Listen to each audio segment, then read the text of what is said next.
Guys, and welcome to this first part video on Surds, hence the Surds part 1.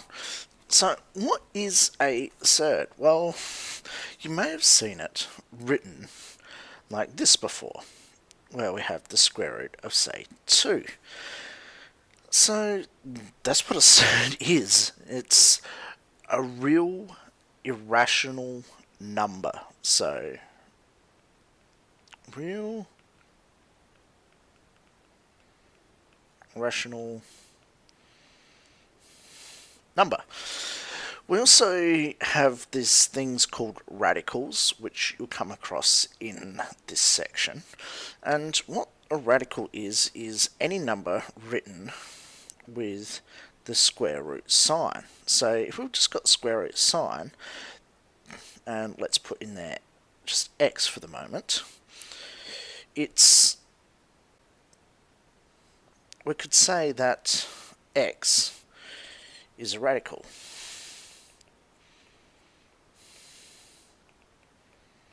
Now x can be any number, it doesn't have to just be positive.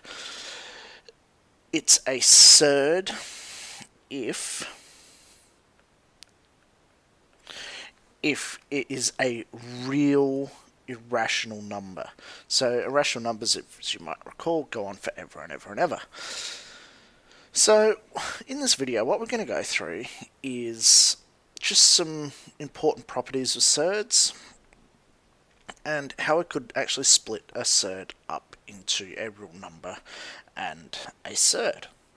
Alright, so first few rules that I want you guys to get written down are the following. So, properties of surds.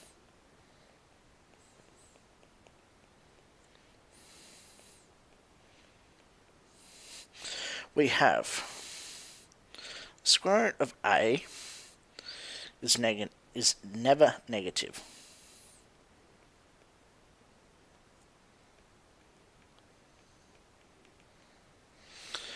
So we could say that the square root of a is going to be greater than or equal to 0.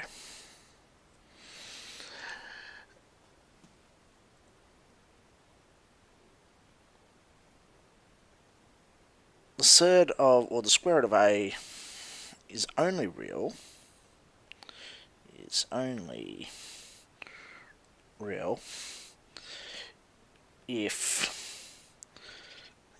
a is greater than or equal to 0. You may remember that if we've got the square root of a negative number, it becomes imaginary. If we have the square root of a times b, this is just equal to the square root of a times the square root of b. It doesn't work for adding them, and obviously if both a and b are greater than or equal to 0. Similarly, if we've got the square root of a divided by b, so the square root of all of that, that's just equal to the square root of a divided by the square root of b. Again,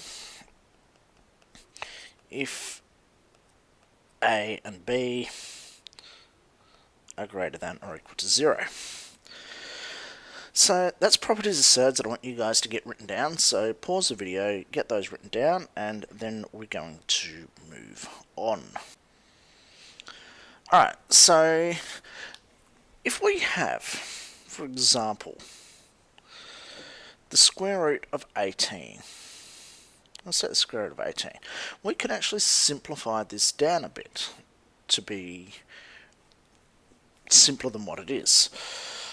And it gives us a better approximation of what the actual answer would be. Now, think for a moment, what are two factors that make up the square root of 18, with one of them being a number that is also a square?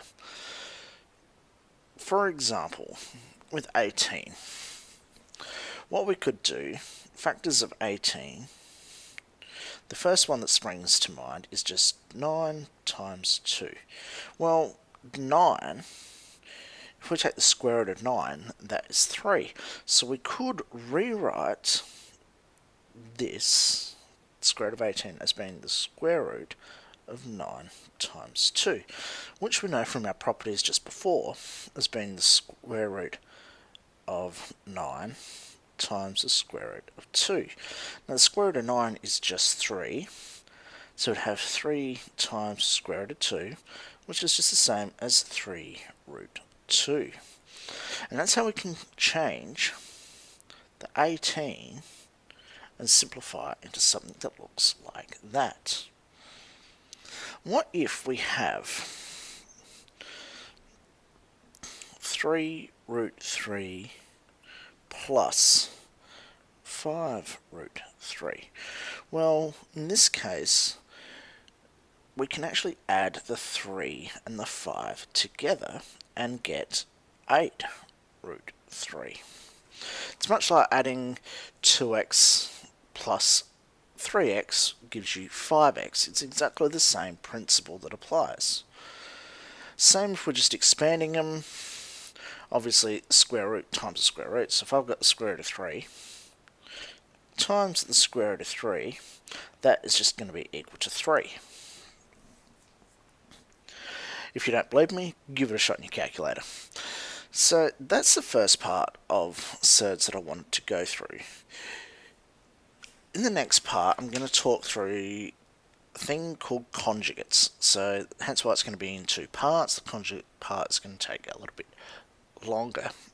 Hopefully you've gotten something out of this video. As I said, if you haven't got those properties of Surds written down, go back and get them written down. If you've got any questions, just ask. And as always, thanks for watching, and we'll see you next time. Bye for now.